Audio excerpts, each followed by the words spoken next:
Bonjour à tous, bienvenue sur ma chaîne YouTube. On se retrouve aujourd'hui pour une nouvelle vidéo, première vidéo de l'année 2025. L'occasion pour moi de vous souhaiter du coup une bonne année. Et on se retrouve aujourd'hui, on va parler de mes dernières acquisitions de l'année dernière et de mes objectifs pour cette nouvelle année. Vous allez voir que ça va être très lié parce que j'ai commencé durant la fin d'année 2024 à acquérir des jeux sur lesquels je veux vraiment me concentrer. Je vais vraiment essayer de recentrer ma collection sur les consoles et les jeux que j'aime. J'ai commencé d'ailleurs à revendre une petite partie parce que ça prenait vraiment trop de place. Là, j'étais vraiment submergé de jeux. Donc voilà, je commence à vendre petit à petit et à me recentrer sur ce que j'aime réellement. Donc on va voir tout ça dans cette vidéo. En tout cas, si ça vous plaît, n'hésitez pas à liker et à vous abonner. Et puis on se retrouve juste après pour mes derniers achats. On se retrouve sur la première étagère avec la Super Cassette Vision, ma collection Super Cassette Vision qui commence vraiment à s'étoffer. Donc là, on a l'intégralité de mes jeux français. Tac. Derrière, j'ai quelques jeux japonais, mais c'est vraiment sur le français que je tente le full set. C'est le français qui m'attire, on va dire. Et donc du coup, le dernier jeu français que j'ai rentré, c'est le Tonton Ball, qui est l'un des jeux les plus rares de la console. Bon, niveau gameplay, c'est pas hyper intéressant, on va pas se mentir, on contrôle un petit personnage qui va devoir pousser des boules dans des trous, voilà. Ça a quasiment aucun intérêt en termes de gameplay, mais le jeu est très rare. Bon là, vous voyez que la boîte est pas en bon état, il n'y a pas de notice malheureusement, mais c'est un jeu que j'ai acheté à République vraiment pas cher. Pour la petite anecdote, en fait, le jeu n'était pas étiqueté, il n'y avait pas de prix sur le jeu. Donc j'ai demandé au vendeur le prix, il est parti voir sur internet, il a essayé de rechercher le prix un peu que ça valait. Évidemment, il ne l'a pas trouvé, parce que c'est un jeu qui est vraiment pas commun, qui sort vraiment très rarement sur eBay. On en trouve quelques-uns en version japonaise, mais en version française, c'est très compliqué à trouver. Et donc du coup, au final, vu qu'il n'y avait pas de notice et que la boîte n'était pas en bon état, il me l'a fait pour 25 €. Et je suis hyper content, parce que bah voilà, ça complète un peu le full set Super Cassette Vision. Je crois qu'il va me manquer 4 jeux en tout pour le full set. Donc voilà. Pourquoi pas pour 2025 essayer de le compléter. Mais je pense que ça va être extrêmement dur parce que je trouve généralement un jeu par an et encore. C'est des jeux qui sortent vraiment pas souvent et quand ils sortent, bah, ils sont souvent assez chers quand même. Et je suis pas prêt à mettre des prix abusés dedans. Quand je retrouve à bon prix, je les prends, bah, sinon je laisse tomber quoi. Deuxième étagère, on se retrouve avec la Game Boy et plus précisément la Game Boy Advance avec ce joli jeu Altered Beast Guardian of the Realms. Un jeu que je recherchais depuis très longtemps et qui m'a été offert par mes parents à Noël.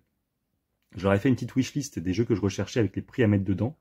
Parce que voilà, je voulais pas qu'ils se fassent avoir, il y a beaucoup d'exagération des prix dans le milieu du rétro gaming, donc c'est important de faire attention.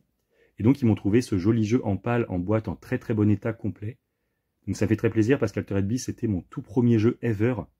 J'y jouais à l'époque quand je devais avoir même pas 4 ans chez mes grands-parents avec mon oncle. Donc ça me rappelle beaucoup de souvenirs. Alors je préfère quand même la version Mega Drive à la version GBA. Mais la version GBA est pas trop mal, hein. Franchement c'est plutôt un bon jeu.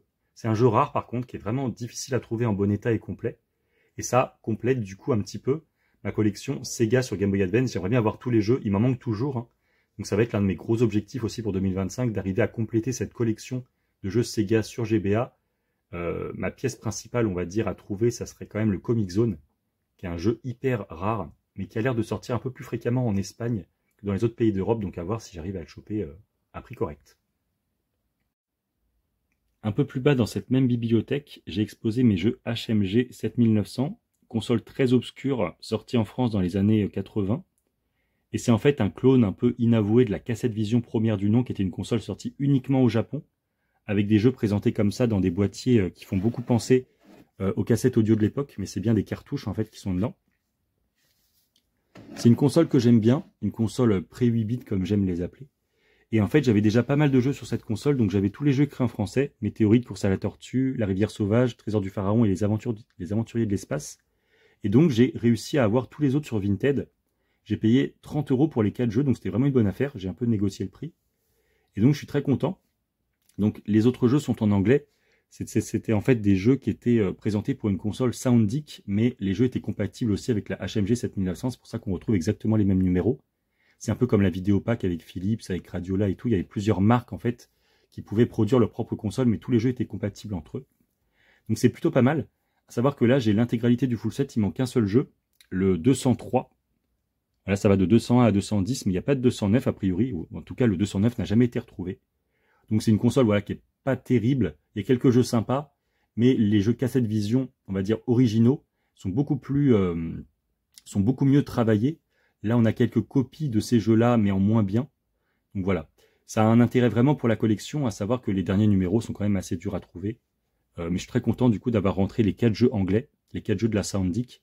Mais malheureusement, il faudra que je les retrouve quand même en français pour avoir le full set FR de cette jolie console. De retour dans le salon avec mes tout derniers achats là que je viens juste de recevoir, que j'ai pas encore eu le temps de ranger dans les étagères. Et j'ai reçu un lot en provenance de Vinted. Alors je crois que c'était un espagnol, non c'était un italien je crois, qui la vendait. Je me suis chopé une WonderSwan première du nom, la version noir et blanc, en boîte, en excellent état. Il y a une version color sortie peu de temps après. Et là c'est vraiment la toute première version de la WonderSwan, une toute petite console assez sympathique. Et avec il y avait 2 jeux. Alors j'ai payé 100 € le lot. Il y avait le Chocobo avec la console, et il y avait surtout un jeu qui vaut quasiment 100 € à lui tout seul, donc ça valait forcément le coup de prendre ce lot. Le Klonoa. Klonoa qui est un très bon jeu de plateforme en 2D, réputé pour être excellent, donc je vais voir ce que ça donne sur cette console qui est assez obscure pour moi. En tout cas, le jeu est en super état, et je suis très content de pouvoir découvrir une nouvelle console portable pour 2025, voilà, parce que je n'ai pas encore joué à cette magnifique machine. En parlant de machine, on en a une autre ici. Bon, je pense que je commence à vous saouler avec, avec l'Evercade, mais là on a encore une console Evercade, une Super Pocket spéciale version Atari en bois, limitée à 2600 exemplaires.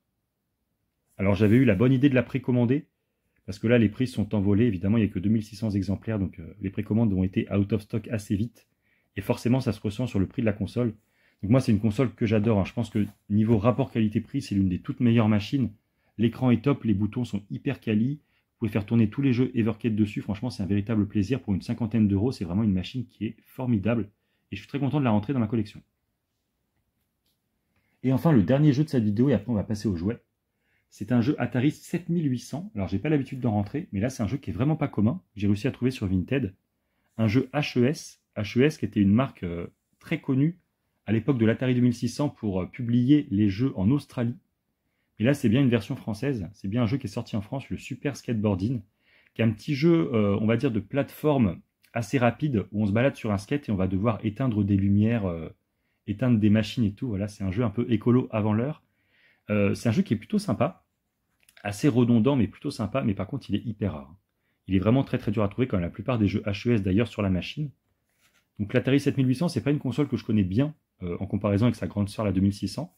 Et c'est vraiment une console que j'ai envie de découvrir pour cette année 2025. Et donc voilà, je suis très content d'avoir rentré ce jeu. Alors la boîte est vraiment pas en bon état, mais je le savais. J'ai négocié le prix sur Vinted, le mec m'a fait un prix assez correct, on va dire, pour cette cartouche qui est plutôt rare. En tout cas voilà, je suis très content de rentrer ce jeu dans ma collection. Et il y aura aussi un jeu Atari 2600 là que j'ai chopé sur Vinted il n'y a pas longtemps, que je ne l'ai pas encore reçu. Et c'est un jeu vraiment rare, je suis très content de l'avoir trouvé. Donc voilà, on passe maintenant aux jouets. On arrive dans ma jolie vitrine de jouets avec les Biker Mice from Mars. Voilà, les motards de l'espace en français, et on m'a offert pour Noël ce joli Trottle en très bon état, en armure quasiment complète. Il manque qu'un seul missile derrière au niveau de la jambe, et sinon il est complet. Donc c'est vraiment un modèle qui n'est pas commun, à savoir qu'il y a aussi Modo et Vini dans le même style avec une armure. Donc ça voilà, c'est vraiment cool. Et on m'a offert également une moto à 4 roues. Alors je sais pas si c'est un quad ou une moto, je pense que c'est plus une moto à 4 roues. Encore une fois avec un throttle dessus et la moto est complète. Donc ça agrémente pas mal ma jolie collection Biker Mice from Mars, qui est une série que j'adorais quand j'étais petit, que je regardais sur TF1 à l'époque. Et j'avais pas mal de jouets de cette gamme, donc là je les retrouve et ça fait extrêmement plaisir. Il y a aussi les petits bootlegs là derrière que j'aime bien, mais qui sont pas faciles à trouver. Et un gros objectif pour 2025, alors c'est un peu flou, je suis désolé, il fait sombre. Ça serait de trouver la throttle comme ça, en jumbo, en format géant, pour avoir les 3 souris géantes, mais pareil... c'est une mission qui risque d'être assez compliquée parce que c'est pas facile à trouver du tout, surtout en bon état avec les 2 antennes. La vidéo est terminée, j'espère que ça vous aura plu. N'hésitez pas à me dire en commentaire, vous, quels sont vos objectifs, quels sont vos grâles pour 2025, quels jeux vous aimeriez réellement trouver au cours de cette année. Et si la vidéo vous a plu, encore une fois, n'hésitez pas à liker, partager, commenter.